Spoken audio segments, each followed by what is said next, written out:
Hey, so here's episode number 4 of the Local Music Podcast. This one is with a guy originally from Maine, but now he's in New York City. His name is Scott Moreau, and we talk about theater, local theaters, big theaters. We talk about tribute singers, Johnny Cash, recording at Sun Records, lots of stuff he's done. It's very interesting, and check out the podcast and check out his show. Check out our sponsor, Acadia Music Group, www.acadiamusicgroup.com. Hey, and we're also on iTunes now. The podcast, look for the Local Music Show on iTunes, and I'll throw the link down here too. So check it out. Thanks. Hey, everybody. David Scott Norton here. This is the Local Music Podcast. Today I have with me Scott Moreau from New York City, originally from Maine. Scott has traveled the world performing as Johnny Cash for nearly a decade. He's wrote his own show called Walking the Line, based on interviews and anecdotes and portions of Johnny Cash's autobiography. He's performed in New York, Quebec City, Montreal, Phoenix, Las Vegas, all around the country, and Canada, I guess. And he performs regularly with other tribute artists. And I've seen some of the shows, some of the clips of these shows, and they're really good shows. Welcome, Scott. Thanks for having me, man. Sure, no problem. I noticed I got onto your site because I noticed you're from Maine. Well, it was the Johnny Cash thing first. I saw the Johnny Cash announcement, and then I noticed you're from Maine. I'm like, I got to talk to this guy because Mainers got to stick together. Yeah. I am. So I'm from Maine, as you know. And there's not a lot of people up here who are younger people who are into old country music. How did you get into Johnny Cash? Well, it's actually a very Maine story, I guess. Well, my parents are my mother will be 75 in June. My dad's 75, and so I grew up with the music that they grew up with. I mean, the first music I heard as a kid was all what they played on their records, and I've never let go of those records. So the first stuff I heard was, the Everly Brothers, Johnny Horton, Frankie Avalon, the Beach Boys, a lot of stuff in the mid 50s and early 60s. So that was sort of my, musical upbringing. And I got I knew who Cash was, but I wasn't fully into his music. I knew sort of the greatest hits. But I was working at Bull Moose Music in Lewiston, and I had a coworker who it was his turn to play some music because we used to, we were able to play whatever we wanted within reason while we were working. And he said, "Yeah, I'm going to play this thing for you, and I think you're going to like it." And I said, "What is it?" And he said, "Johnny Cash." And I said, "I don't know. I don't really like country," because I was thinking new country, Mm-hmm. And he said, "No, I really think you're going to like this." I'm pretty sure it was the American 3 record, Solitary Man. But basically, I went in with a skeptical mind, listened to the end of the record. I bought it by the time I left that day, and kind of was hooked. I started going back and buying his the first 2 American records before that. And then when American 4 came out, I bought that. And then, it just kind of snowballed from there, buying all the Sun stuff, the outtakes, all the Columbia stuff, bootlegs, all that. Yeah. I where are your folks from? So you say you learn from your folks, listening to their music. Are they originally from Maine? They are, yeah. We're Mainers a couple generations back. My dad grew up in Jay, went to Jay High School, and my mother grew up in sort of various places. She went to Livermore Falls High School, but she grew up on an apple farm actually in Canton. Okay. So yeah, they're both kind of from pretty rural areas. My dad grew up working in the Jay Mill, and but yeah, they're both from that area. Right. Yeah, my dad was from the South, from Georgia, and so that's how I got my, country music. It was Johnny Horton, Hank Williams, Johnny Cash, all that. And I thought it was, mainly because he was from the South, but there's running into so many people now that, love the old country music, like real country music. Here in Maine. And so that's awesome. How did you get your start playing the music around here? Were you start playing in Lewiston? No, not really. At that point, I graduated from college. I went to school out in Illinois, Illinois Wesleyan University, and I graduated with a Bachelor of Fine Arts in Music Theater. And, I was a couple years out of college at that point. So I was mostly only getting seasonal work, sort of, mostly in the summer and a little bit in the winter. And once I really got into him, that's when I started picking up my guitar a little bit more. My parents bought me a guitar when I was in high school, but, I don't want to say I didn't think of it very seriously, but I played a lot of stuff that was popular in the 90s when I was in high school, like a lot of Smashing Pumpkins, a lot of Nirvana, stuff like that. I just kind of figured things out. And I don't know, I guess the stripped down sound of that first American record really made me want to pick up my guitar and just try to, play some of that stuff. I definitely did not have a voice for it at the time, but I just enjoyed the music. So I just kind of kept going with it. And eventually I was working at a theater down in Florida doing a number of shows. And they used to do cabarets on Saturday night, sort of as an added bonus for patrons of the theater. They'd, invite them to stay if they wanted. It was free. And performers from the show that they had just watched would kind of, we'd change. We'd put on a tie, nice clothes, whatever, and get up in front of them and do, probably a little something different from what they had just seen on stage. And I started doing Johnny Cash songs.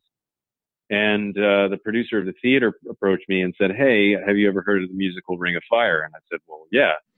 He said, "Well, we're going to do it. And we kind of would like to make you the first official offer for the show." And so I was like, "Oh, okay, great." So said yes. And then, a few months later, started rehearsals for that. And that was 10 years ago. 10 years ago. Yeah. So is that, so Ring of Fire, was that a Broadway show, or I'm not sure what that was? Ring of Fire was on Broadway, very, very short-lived. It was only on Broadway for maybe, I think, 2 or 3 weeks. Did not get very good reviews, which is unfortunate because some fantastic musicians and actors in it. And I have a buddy now, we're very good friends. I didn't know him at the time, but he was in the original cast. It's been reworked a bunch of times with input from various people. And by the time I got to do it, the show had kind of changed drastically. I think part of what made it not do well on Broadway was that it felt like a Broadway country show as opposed to Johnny Cash's music on stage. Right. Which is, again, unfortunate. But through the reworking, I think they found a little more of a cohesion to it. All of the dialogue was taken straight out of the autobiography. And I think another thing that made it, I don't want to say unsuccessful, but is that there's no one person that plays him. It's sort of like an everyman is Johnny Cash sort of idea, which a lot of people like, but I think most people, when they think Ring of Fire, the Johnny Cash musical, you think you're going to see Johnny Cash on stage. And when you hear a girl singing some of his songs, you're like, wait a second, I don't understand what this is. Right. Not really what I expected. Yeah. Speaking of you mentioned your voice. Your voice wasn't quite there yet. I think your voice is great now. I listened to some stuff on SoundCloud, and the one thing that I notice is that it doesn't seem like you're imitating Johnny Cash. A lot of times you hear, people who are tribute artists, and they're just imitating Johnny Cash, and they overplay it. and your music are really, it sounds like, it feels like Johnny Cash. It doesn't sound like Johnny Cash. It feels like Johnny Cash. Um, and Well, thanks for that. And I like that. I'm going to try to, for my listeners, I'm going to try to play one little clip off your SoundCloud. So give me one second here. I've never done this before, so I want to see if this will work. Let me share my sound.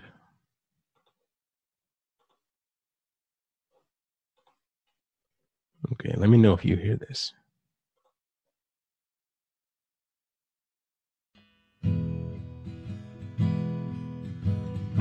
Is that coming through? Yep. Oh, come all you young fellers, so young and so fine, seek not your fortune in the dark, dreary mind. It'll form as a habit and seep in your soul till the stream of your blood runs as black as the coal. Where it's dark as a dungeon, damp as the dew, danger is double, pleasures are few. Where the rain never falls, the sun never shines, it's dark as a dungeon, way down in the mine. Okay, that's Scott Moreau for anybody who is listening out there, and that's really awesome. Thanks, man. Appreciate it. So I think I lost my sound.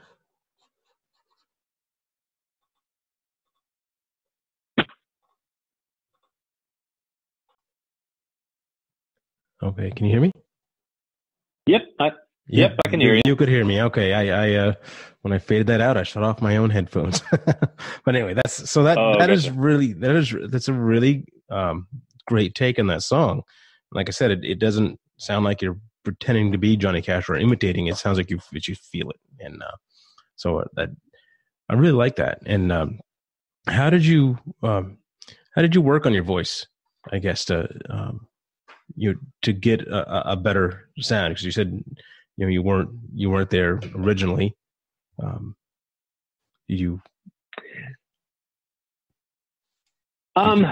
Lessons or have a coach or anything like that? Oh, no, nothing like that. I mean, I took voice lessons in high school and for all of college, and I do from time to time have a vocal coach. Honestly, usually just to play through stuff for auditions and just give me some feedback. But as far as Cash stuff, no, I've never used anything like that. A lot of it was just honestly try on error. A lot of listening. I mean, that's sort of how I learned to sing when I was little. I started singing when I was probably 2 or 3 years old. And a lot of it was just trying to imitate or sound like what it was that I was hearing on those records. Again, like I used to do things like I'd put on like the Everly Brothers Golden Hits, for instance, and I'd put on one side and I would try to sing all of Don's lines, and then I'd flip it over and then I'd sing all of Phil's lines, and then I'd flip it back to the first side and I'd do Phil's vocals on the first side and then Don's on the second side. And I wasn't necessarily trying to learn how to sing harmony. I don't know. I thought it was fun, I guess. So a lot of it is just that sort of listening to how he pronounces certain words, sort of the timbre. I mean, I think when I started doing it, part of it is it's sort of like going to the gym. If you haven't been to the gym in 2 years, you're kind of weak. The first time you go, you try to do too much, you come back really sore. You don't want to go for a little while. And then eventually, once you start doing it every day, you build up the muscle. It's sort of the same thing with singing. When I first started trying to do it, there was no way I was going to hit a lot of those lower notes. And then just the more and more I did it, the more I was sort of able to stretch out my range. I mean, that's just kind of how the voice works, in that if you if you want to improve your range on the high end, you have to warm up high every day, and every day you'll probably get, a little, like a quarter tone more. And, yeah, it was sort of that. I mean, the more warm I am, the harder it is for me to sing Cash. So usually when I'm doing one of either my shows or $1 Million Quartet or whatever it is that I'm doing, I try not to talk really at all during the day before the show, just to kind of, make sure I have that resonance that I want. Right. Yeah. That's a really good tip to, to rest before before you actually sing. I think I remember I heard, I don't know, it was an outtake from the Circle Be Unbroken album, the Nitty Gritty Dirt Band put that together. And, oh yeah. And I can't remember who said it. But he's like, we're going to try to do this on the first take because, a man's voice loses something every time you go through. And that's so true. It's like, you got to be rested. Oh, absolutely. And then the practice and the discipline to practice is a really good tip too. And because I get in that rut where I don't practice for a little while, and I try to go out and play, and it's like, you just lose it. You got to keep. It's physically, it's a muscle. You got to keep it in shape. And, oh yeah, yeah. But I mean, you sound good. Sound great actually. And thanks. And the one thing I also noticed is that you sound a lot older than you are. You're younger than I am. Oh. And that just sounds like just a robust voice, like a experienced voice. But yeah, I mean, it's sort of I try to be sort of a chameleon in that way. I don't have many of his son songs on SoundCloud. I think I only have the one. I was there when it happened. One of his, first gospel tunes that he recorded. It's a Jimmy Davis tune, and I sound very different on that one because I'm trying to. Just because he, as he got older, he sounded so much different. I mean, most people don't recognize some of his early stuff just because it has such a different sound. Sort of the same thing with Elvis. I mean, I think so many people think of him as, this sort of operatic singer that, the type of stuff he was doing toward the end of his life, like American Trilogy and stuff like that. And they forget how kind of bright and pingy his voice was on stuff like, I don't know, Baby Let's Play House or That's All Right Mama, any of that sort of early Sun stuff. Right. Have you gotten a chance to visit any of the, like the Sun recording studios or any of the Johnny Cash museums, anything like that? That would be, I would say, an understatement. I've been to Sun, I think probably 10 times now. First time was probably 15 years ago. I think one of my first times to Memphis, but, while doing the first national tour, $1 Million Quartet, the first time we went there would have been in 2012, and we got to record, a song that a buddy of ours had on tour had sort of written as a love letter to us. So the entire cast went in after hours and recorded there. And then I had such an amazing time, and we went back by popular demand the next year on tour. So I booked my own session so I could record a 5-song EP there of, again, 5 songs that Cash recorded at Sun. So went in after hours, and the guy that was the engineer there at the time, Matt Ross Spang, he did my record, did an amazing job. He did it basically the way Sam Phillips did originally, straight to tape. I mean, he had to digitize it so we could put it on iTunes and everything, but the way he, record it, he manufactured the tape delay with 2 tape reels. It was pretty amazing. Right. He's gone on to do some unbelievable stuff. He's won a couple of Grammys he won a Grammy for a Jason Isbell record. I think it was last year or the year before. But yeah, he's unbelievable engineer.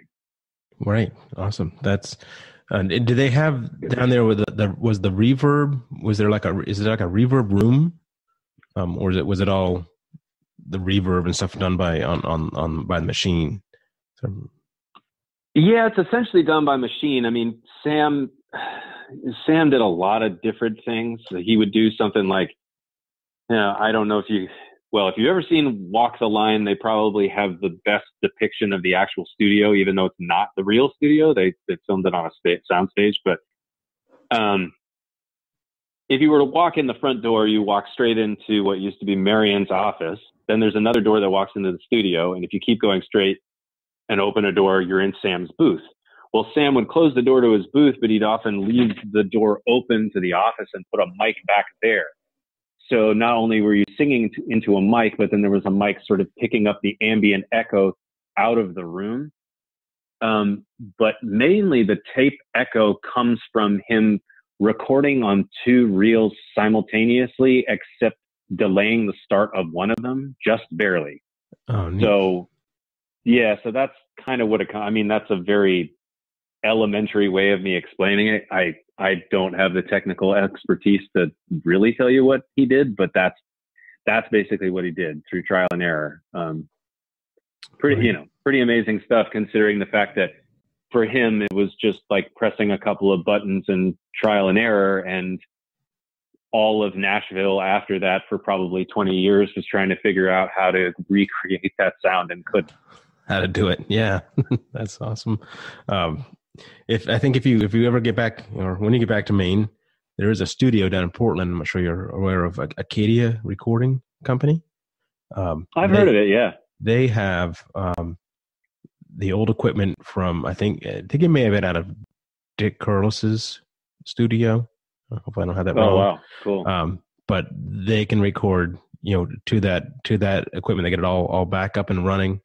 I know they got it from a guy who, I think he passed away, and he said that in his will that it needed to go to some place that was going to keep it all intact together. And they got it, and they put it in a special room, and they can actually record onto it. And it's such a great sound. Yeah, I bet. And I can imagine I'll have to go out and listen to your son's stuff now. How hard was it to actually get in there and book time with them? Is they pretty flexible?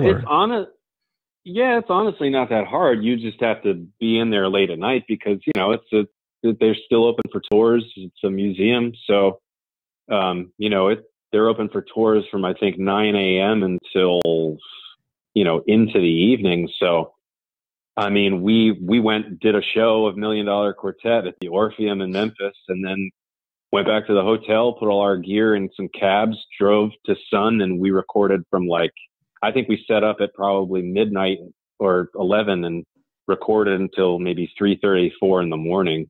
Wow. And that's basically the bag. I mean, it's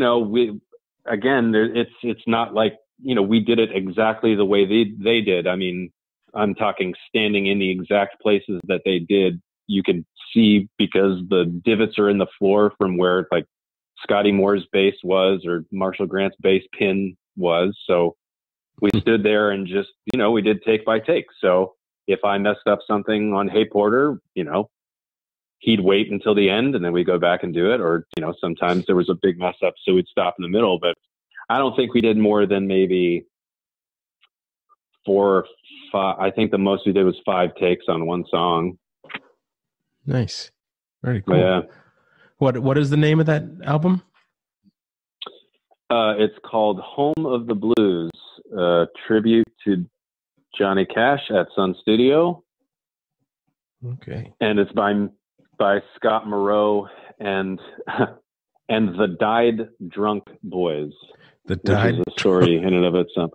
That sounds like a good story. Well, once I booked the time, once we found out we were going to Memphis again, I was like, all right, I got to jump on this. I got to find the right time. I got to get the studio time. So I booked it probably 6 months in advance. And, I used my buddies on tour, not only because they were there and it was easy, but because they were, they're great pickers. And we rehearsed when we could, but it was, pretty busy touring schedule. And so we'd sit around and play, and then we'd, generally go to a bar, get a few drinks afterwards. And I was like, I don't want it to just be me. I want to acknowledge you guys. I want to have, like a Bill Haley and the Comets name for this album. So we were trying to figure out a name that had some sort of obscure Johnny Cash reference, and kept talking about it, and kept throwing things out there, and it wasn't working. And then one night, one of my buddies was like, "Oh, I got one. It's from Ira Hayes." And I was like, "What is it?" He said, "He died drunk early one morning, alone in the land he fought to save." And I was like, "That's it. Scott Moreau and the Died Drunk Boys." That's it. All right. That's a great name.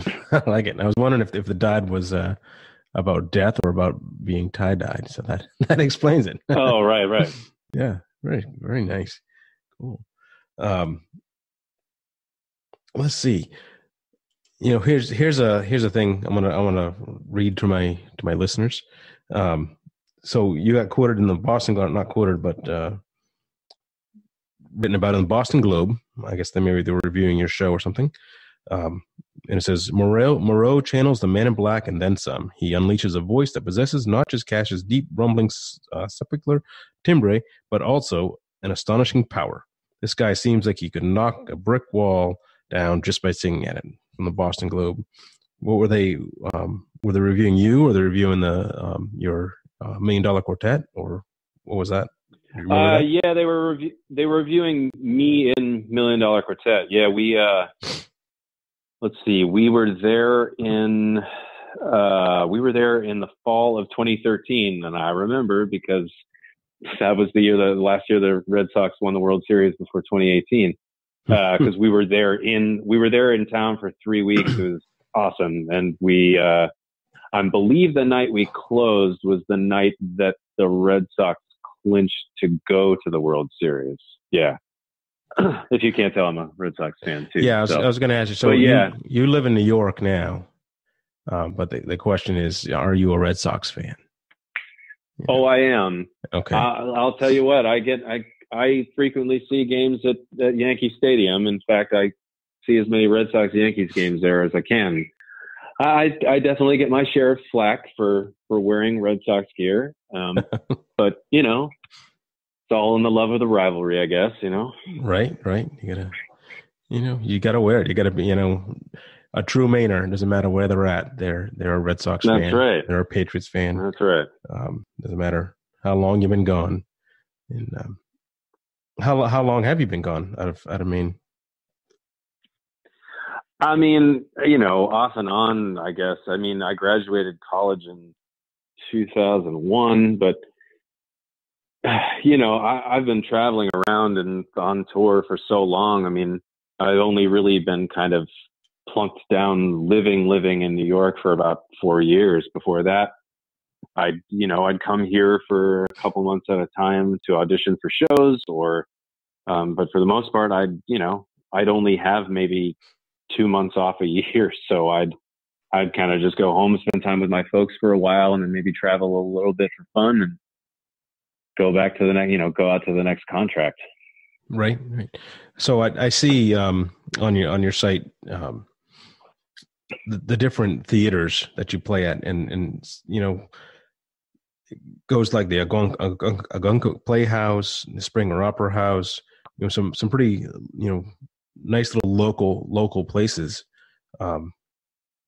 How's your, I guess explain that, how you get hooked up with these places, and how do you get to your next show? Do you have an agent, or is it word of mouth? No, I do have an agent. Sort of depends on what you're talking about. I mean, for most shows, most musicals I do, I gotta sort of pound the pavement like everybody else, sort of. I'm a member of the Actors Equity, which is the professional union for stage actors, and so with that, I go into only union auditions, which provide me with a higher pay scale, 401k, pension, health, all of that. And I basically, I go in with a bunch of different people. I walk into a room, I sing a little bit, maybe read a little bit, and hope to get a call back. A lot of that comes through my agent. I'm sort of on a profile for only casting directors, and they either see something on my resume that they like, or I fit, the height and weight and hair color requirements of what they're looking for a role. Call my agent, send me in. As far as $1 Million Quartet goes, now I've done so many productions of it that generally I really don't audition for it anymore. At this point, if someone's interested, you can Google my name and Johnny Cash, and 9 times out of 10, the first thing you are going to see is in $1 Million Quartet. So, generally I just I either get a call or an email that says, we're really interested in you doing the show here. And I either decide to do it because it's at a new place in a reputable theater that I really like to work for, or sometimes we pass. Just kind of depends. Right. And so that's, I guess you told how you got into theater. It was in Florida, right? Doing the after hours, standing up. No, that was sort of that was more how I got into playing and singing Cash. Getting into theater, again, my parents took me to musicals and plays when I was younger, and I always enjoyed music. I was in band and chorus from a young age. But I don't know, I was interested in theater in that if I was sitting in the audience watching as a kid, then I liked it, but I didn't think of it as any sort of career, until I got to high school, and everyone I knew that was in chorus was doing a musical at some community theater. So a friend asked me if I wanted to do one, and I said, sure. So I did my first show when I was 15 at the, it's Cumpston Hall in Monmouth as part of the Monmouth Community Players. I did Bye Bye Birdie when I was 15. Okay. And then I just sort of got really interested in it. I mean, most of the first musicals I saw were in Brunswick at Maine State Music Theater. So growing up, that was my Broadway. And I got my first professional job there while I was still in college. I was there for one show in the summer of 1999. So yeah, that's where I got my start. Nice. Main Street Music Theater. Are you going to be back there? So you're going to be in Brunswick in June. I am, yeah.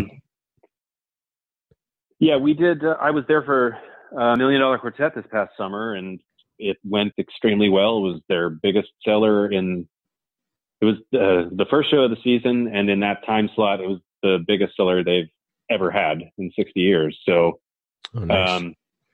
And I'm friends with the artistic director. We've been in touch for quite a while, and he just said, "Hey, I know you have a tribute show. We do a concert series.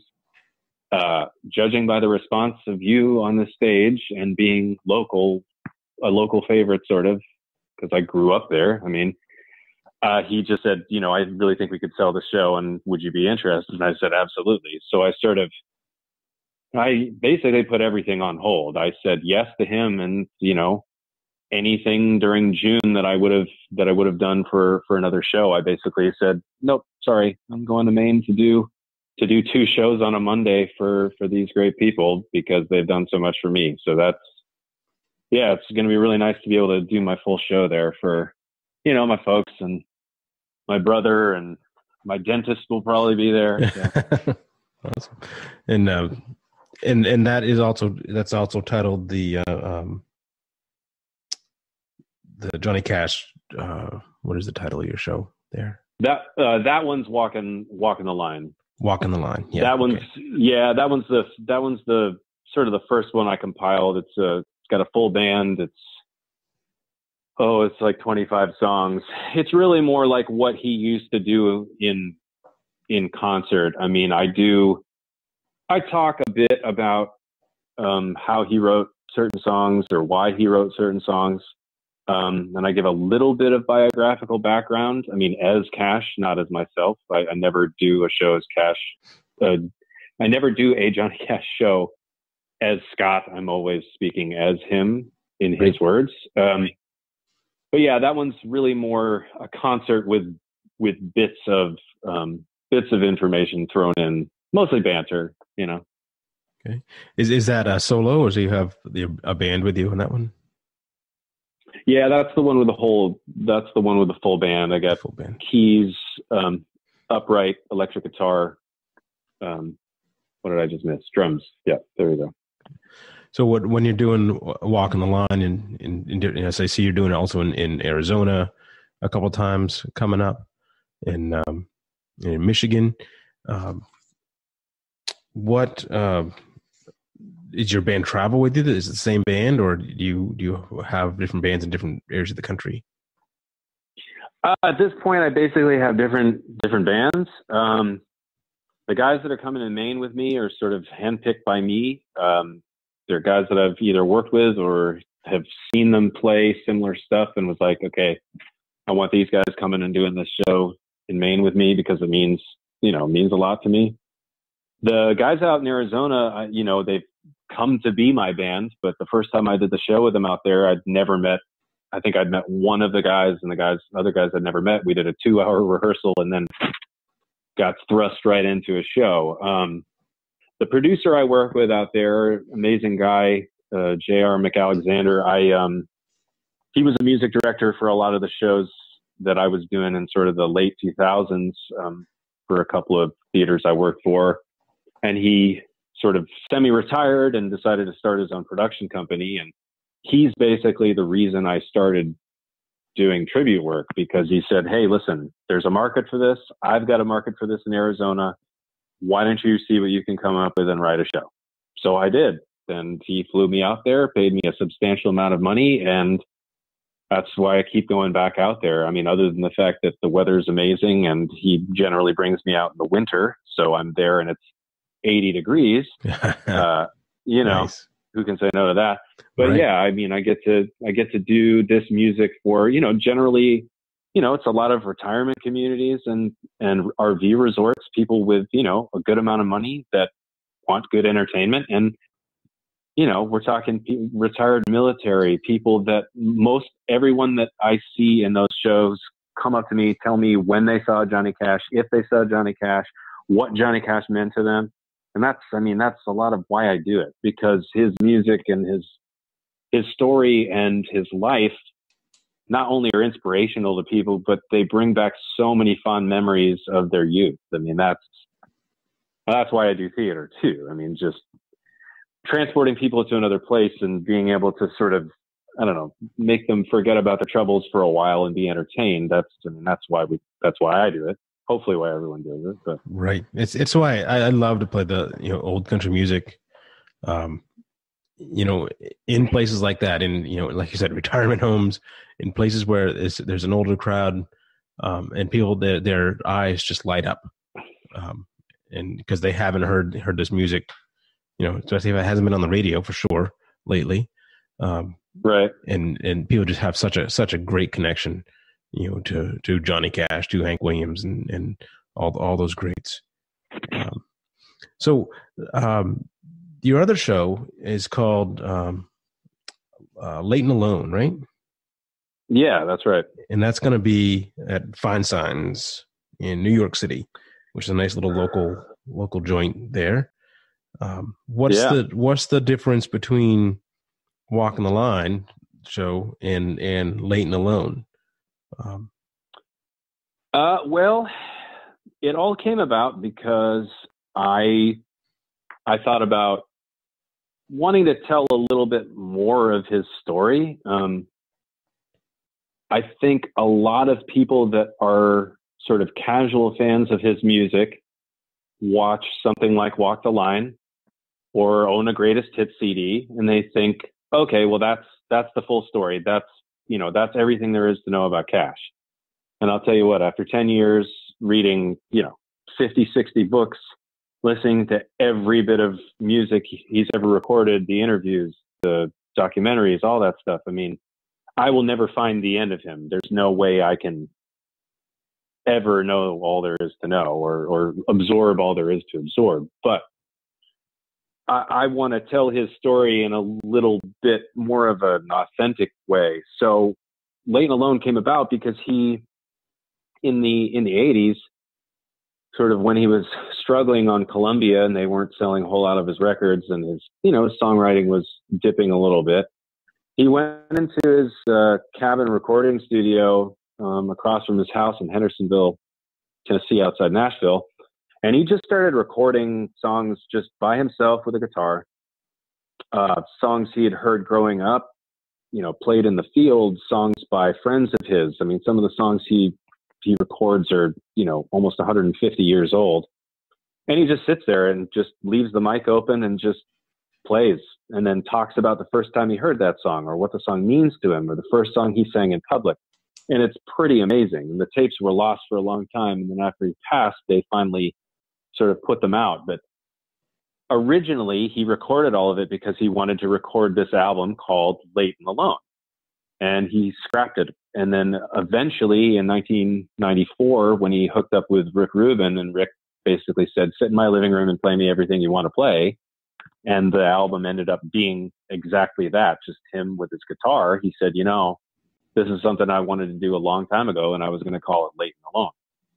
So that's, you know, that's where it came from. So the talking and whatnot I do, a lot of it is taken from that actual recording, and just talks about, you know, his addiction, his trouble with his first wife, his marriage to June, his relationships with people like Chris Christopherson and Shel Silverstein and Bob Dylan, Peter Lafarge, where he was when he wrote this song.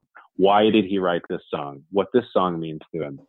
So it's a lot more personal. That was what I wanted to do. And just the challenge of me standing on stage by myself with my guitar with I've got no handlebars, just me, just standing there sort of naked. And, you know, if I mess up, well, I got to sort of own it. So I just wanted that challenge of being able to do that. And just, again, showing a side that I don't think people think about or see very often. They think about the sort of the boom chicka boom sound, but they don't maybe sometimes delve as far as they should into his songwriting.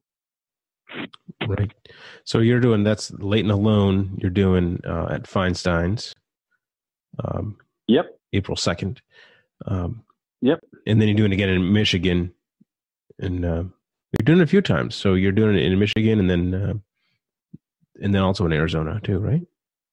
Yeah, that I just got contacted about it in Arizona a few days ago, and I'm hoping. Looks like I might have another booking up in upstate New York, which will be nice. Yeah, the one in basically I announced that I was doing it at Feinstein's 54 Below, and a bunch of people I've worked for before called me up and said, "Hey, do you want to do it for us? Come do it here." So, yeah. Well, I just went and did it at Winthrop High School, where I graduated in Maine. I did a benefit for the theater kids there. They were trying to raise money to go to a one-act play festival, which they came in second on, which is awesome. Nice. But yeah, so I went and did it. I basically, sort of workshopped it and did it in front of an audience of about 250 people for the first time there. But I got that because, the theater director who I knew called and said, "Hey, do you want to come do a benefit and try out your show?" And I said, "Yes, absolutely, I do." Yeah, of course. And then not long after that, an old friend of mine who is an artistic director at this theater out in Michigan that I've also done $1 Million Quartet at, he called and said basically the same thing. We think your show would be a great fit for us. We need something during that time period. It's just you and a guitar, so for us it's easy, and we love to have you back. So nice. I think it'd be a great fit for the Camden Opera House. So if anybody's listening from the Camden Opera House here in Maine, call this guy up and get him up here so I can see this show.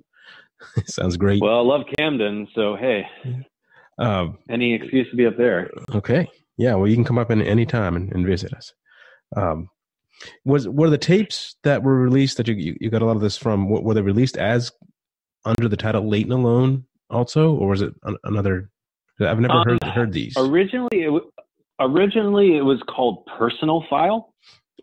Now, but now they've sort of repackaged it, and I think they call it Bootleg 1. Because a number of years after he passed, they sort of compiled a bunch of stuff, a lot of which had never been heard before, and they put out this thing called Bootleg Volume 2, which is a lot of live stuff, from the early days in Memphis. There's a really cool portion on there that he and the Tennessee Two used to basically, they were allowed to do a few minutes on radio, like 10 minutes on radio, as long as every time they did a song, they would do a plug for the place that Cash was working at the time, Home Equipment Company. So there's like a 10-minute segment of them playing live on the radio. It's quite something. But yeah, again, he wanted to call it Late and Alone, but when they released it, they called it Personal File. It's a double disc. It's close to 40 songs. It's pretty, again, it's exceptional. I think it's quickly become one of my favorite albums of his, just because of, again, all the talking. He talks about his earliest influences, the first time he sang in public, the first gospel song he remembers hearing, like just how he felt when he was coming of age, and like his voice changed. It really is something. Cool. It sounds great. I'm going to check it out now.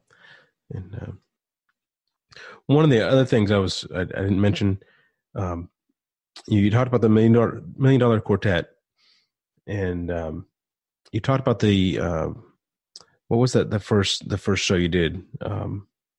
Ring of Fire. Yep. Ring of Fire, and how it was, very mixed up, different people singing, and it was very, very Broadway-ish, I guess. Whenever I hear of anybody, on Broadway or New York City singing country music, a lot of people they just roll their eyes, and I'm like, oh, I don't want to hear this.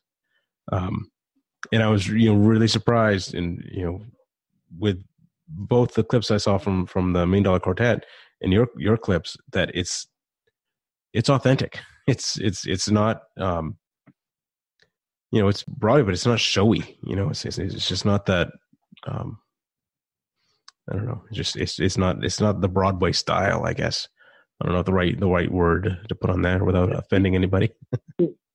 No, I know what you mean. I think, well, that has to do with a few things. I mean, the guy, the book, the script for the show was co-written by a couple people, but one of them, Colin Escott, I mean, he is sort of the authority on Sun Records. I mean, he has an amazing book called Good Rockin' Tonight, and he wrote sort of the definitive Hank Williams biography, which was turned into a movie a couple years ago. The movie's called I Saw the Light, but his biography on Hank Williams is unbelievable, so good. But he loves this music, and he loves Sun Records so much that he made the script as authentic as possible, but the music is the way it is. Not only because the adherence to the way the music was on the original records is, that's paramount. But the music director, music supervisor that we had, Chuck Mead, he, other than being probably one of the finest Western swing / hillbilly country Western artists I have ever known, he knows more about playing that music and how to keep it authentic. I mean, to me, he is the T-Bone Burnett of theater. He's unbelievable. And he has he was in BR 549 for years. Okay. Unbelievable musician. Cool. Nice. How you said the Hank Williams documentary or the movie, I Saw the Light. How did you like that with, is it Tom Hiddleston? I honestly, I haven't seen the movie yet. Yeah. Tom Hiddleston. Yeah. I basically know him as Loki in the Thor movies, but, yeah, I haven't bitten the bullet and watched the movie yet. I was excited about it. And I wasn't that impressed. I didn't really care for it that much. And I wish they would have, I know he sang all the songs. They'd been better off to get, somebody, like with your talent to sing the songs for him. Well, thanks. Yeah. Well, hopefully Sony BMG or Legacy Recordings or whoever is listening out there, and next time they decide to do Walk the Line 2, maybe they'll absolutely. Yeah. And so there's have you seen that new documentary? It's called The Gift, The Journey of Johnny Cash. I think it's about one of his prison, walks through one of the prison concerts. Have you heard of that? Well, I know that it's at South by Southwest, or was just at South by Southwest. It's apparently it's waiting to get, it's waiting to find distribution, which I just find silly. I mean, maybe I just assume everyone is a Crazy Cash fan and is going to buy it as soon as it comes out, like me. But yeah, they're waiting for somebody to reach out to distribute it.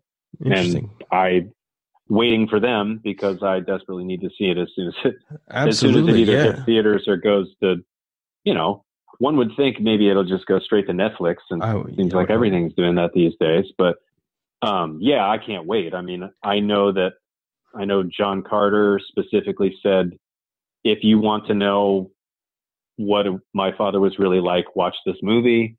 A guy I've recently been in touch with, Mark Steelper, who's the official Johnny Cash historian. He's unbelievably going to be at my show at 54 Below. No pressure. But he, at this point, he basically, if there's a documentary made or a book written, he's the first phone call. And I know that he contributed a lot to the documentary, as did another guy that I've been friends with, Jonathan Holliff. His father, Saul Holliff, was Johnny's manager for, basically the biggest part of his career. He had made another amazing documentary called My Father and the Man in Black, but he has a massive amount of memorabilia and stuff that his father collected over the years. And I know they used a lot of the stock photographs and stuff that he has in the documentary. So yeah, I really want to see it. Me too. I sent them a message last week. I think, where is this going to be? Because they had, on the South by Southwest, they had the contacts of the publicist, and crickets. There's nothing. So I can't believe that's not already on the way to be distributed. I can't wait. Yeah, you'd think. Cool. All right. Anything else you wanna mention? Not really. What else you got going on? I did want to. What else do I have going on? I'm going down. I'll be doing another production of $1 Million Quartet in April and May at the Springer Opera House. I've worked there a number of times over the last 15 years, and they brought the show down there last year and put it in their smaller theater, and the response was such that they had to bring it back this year because people kind of freaked out about it. Couldn't get tickets fast enough, so I'll be back down there. Where's the Springer Opera House? It's in Columbus, Georgia. It's about an hour and 45 minutes south of Atlanta. It's right on the Chattahoochee River on the Alabama border. It's a special town. I love it there. I mean, you want to feel like you're in the old South. That's where it is. That's it. Yeah. A great town, a lot of culture. The Opera House was built in 1871. The theater is very little. It's changed very little since then. I mean, in a good way. It's been restored beautifully, but still has the amazing acoustics and just old Southern charm. It's gorgeous. But yeah, so I'm doing that. I got some few other opportunities coming up in the fall, and then not signed on yet technically, but more Johnny Cash opportunities in the end of 2019 and 2020. The one thing I did want to say, because you asked me about if I've ever been to any of the museums and stuff, and I basically went on and on about Sun Records. But yeah, I used to do a pilgrimage every year before tour to Nashville, so I'd go to where Johnny's house was before it burned down, and I'd go and pay my respects to Johnny and June. And I'd go to kind of some other hot spots around Nashville and Memphis if I had time. And then eventually the Cash Museum got built up there, and I'd been listening to the Johnny Cash radio podcast for a number of years and started writing in, again, probably 10 years ago. And so I befriended Bill Miller, who's the owner of the museum, and he's been very gracious and kind. He's taught me a lot. He's let me hold items of Johnny's that were not yet on public display. He's introduced me to a lot of people. I mean, through him, because of him, I met Margie Perkins, who is Luther Perkins' widow, and we've become friends. I met Joanne Cash Yates, who's Johnny's little sister. I met Tommy Cash. I've met Johnny's daughter, Cindy. I mean, I can't thank Bill and Shannon Miller out there at the Johnny Cash Museum in Nashville enough. Cool. I haven't been there yet either, but I'm another place on my list to get to. Yeah, sure. I mean, again, I'm partial because I kind of like Johnny Cash, I guess. Yeah. But did you ever get to see before he died? Museum. I did not. No. Talk about one of life's regrets. No, yeah. I mean, I found him too late. I really did. Because he really stopped touring in earnest in 1997. I was a senior in high school, wasn't into him yet, unfortunately. So yeah, I mean, I found him too late. By that time, he kind of definitely stopped touring and stopped performing in public, really. So. Yeah. How about Chris Christopherson? You ever run into him or meet him? No, I have never met him. I would love to, though. I did meet, I've met quite a few, that tour was pretty amazing. We had people coming out to see us all the time. I've met W.S. Fluke Holland, who was Cash's drummer for 40 years. He was on the original recordings of Blue Suede Shoes, Matchbox, all those tunes because he was in Carl Perkins' original band. He came out and played with us on the road all the time. We had all kinds of conversations. He's unbelievable, the godfather of the drums. Yep. I met Gordon Lightfoot in Minnesota when we were there. I met Dion in Fort Lauderdale, Florida. That was unbelievable. I could not. I think Runaround Sue was one of the first records that I ever heard as a kid, and now I'm standing here talking to Dion. Right. Who else? We met. Sorry, go ahead. No, that's the same with me. As I listening to my mom's 45 records, from the 50s. That's what I grew up on. All those people. That would be awesome to meet them. Yeah, I mean, some of these people just sort of blew me away. I haven't gotten to meet Jerry Lee Lewis. I know a lot of my friends that have done $1 Million Quartet have met him, but I haven't gotten to meet him yet. But who were the other three in the $1 Million Quartet? That the three acts. It's Jerry Lee Lewis, Carl Perkins, Elvis, and Cash. Okay. Yeah, because it's all based on. I mean, it is a true story. It was a real event that happened. It was December 4th, 1956. It was a Carl Perkins recording session. Jerry Lee Lewis was a session piano player. He's only 19 years old. He was not the killer. Well, he was already, I guess, the killer, but not known as the killer yet. Yeah. And he plays on the original record of Matchbox, and Elvis stopped by because he was in town for Christmas, and Cash stopped by, and they just started playing gospel tunes, and that's basically how it came about. I mean, the original session, you can buy it on iTunes. It's sort of for super fans because it's like 30-second clips of songs, and they forget how a song goes or forget some lyrics, and then they just start talking and go to the next song. But the show, the musical, is sort of, it takes what actually happened and then kind of creates a history of sort of how they got the Sun, how they auditioned to get in with Sam, and sort of some of the aftermath of all of that, and the infighting that happens when you've got a guy like Jerry Lee Lewis trying to lead Carl Perkins' band, stuff like that. Yeah, very cool, awesome. Well, we are running up on our time here. It's been really great talking to you. Oh, the one thing I wanted to say about the story, the Johnny Cash and the Chris Christopherson story. Have you heard that? Is that a it's actually, I talk about it in pretty much all of my tribute shows. I mean, I will say with Cash, nothing's ever true or untrue. Any book you read, anybody you talk to, you're going to get probably 15 different stories. But yes, he met Chris when Chris was a janitor at Columbia Records, and he was desperately trying to get his songs bought. And there was a kind of a hard rule at Columbia at the time that you could not hand artists tapes, especially not Johnny Cash. And Chris had been, among other things, a Rhodes Scholar with a degree from Oxford, and he had been a captain in the Army and a helicopter pilot.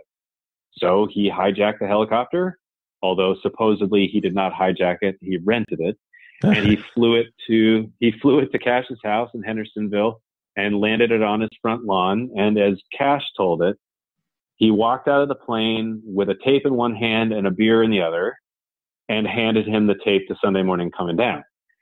Now, if you listen to what Chris Christopherson says, one, he did not have a beer, and two, Johnny was not home at the time when he landed with the tape. That's what I've heard, yeah. So it depends on what you want to believe. I like Cash's version. It makes a better story, so that's what I tell. The gospel according to Cash. Sure, yeah. Awesome. That sounds great. So yeah, it's been great talking to you. So everybody, this is Scott Moreau, Johnny Cash tribute artist. Shows, the three major shows you got going on is the $1 Million Quartet that you've been in all around the world or the country. Oh, the world. Yeah, played in Canada and went to Tokyo and Osaka, Japan. Cool. Yeah. And then you have your show, Walk on the Line, which is your band. Yep. And you have now Late and Alone. And that Late and Alone, you're going to be at Feinstein's 54 Below in New York City on April 2nd, correct? That's right. The right date, yeah. Hey, I saw a note on your Facebook. It says big news, a very, very special guest will be at the Late and Alone. Can you say anything about that, or is that still secret? I sort of did earlier. It's the official Cash family historian, Mark Stielper. Great. He's the one that's going to be there. Yeah. I mean, I leave it ambiguous on my Facebook because I want people to buy tickets and find out who it is. But sure. Yeah, no, I'm totally fine saying who it is. Yeah. But and you can go to see. You've got a short URL for this HTTPS tinyurl.com Late and Alone. It's a tinyurl.com Late and Alone, and that I guess that'll redirect you to Feinstein's and you can get your tickets there. That's correct. And that is also, it's a great, we've talked a lot about Johnny Cash. This is the local music podcast. And that's one of the places that I consider it's a local place in New York City. It's, it's just, you want to hear people who live there and, the local artists, a lot of times you can find them right there, at Feinstein's 54 Below. And you have also on your website, scottmoreau.com, SCOTTMOREAU.com. You can get links to all of your upcoming shows, and it sounds like they're getting updated, frequently. You're adding new shows, but you'll be in North Carolina, Michigan, in Arizona, and here in Maine over the next, couple months. And I'm going to try to get down there in June to see you in Brunswick. Love to see that. Please do, man. Make sure if you come, stay after and say hello, please. Absolutely. That's at the Pebble. Is that the Pebble Creek Renaissance Theater in Brunswick, or is that the Main State? Oh no, that's Pebble Creek is in Arizona.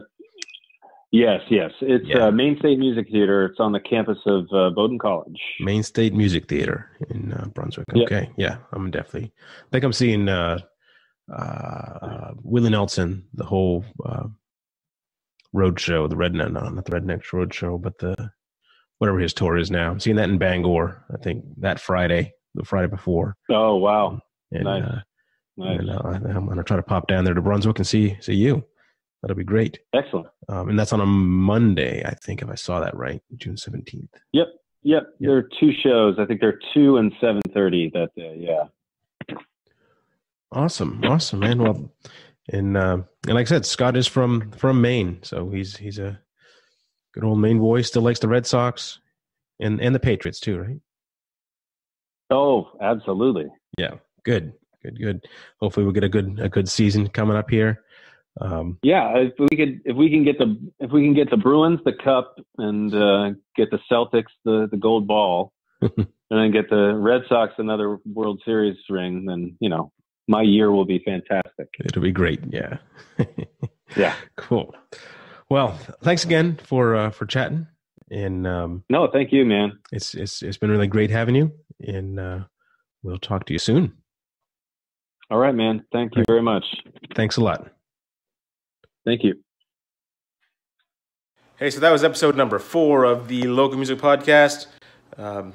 Thanks for checking it out, and check out Acadia Music Group, www.acadiamusicgroup.com, and download the podcast, check out our info, and we will see you next week with a new episode. Thanks a lot. Oh, we're on iTunes now. Subscribe, iTunes. Look for the Local Music Show.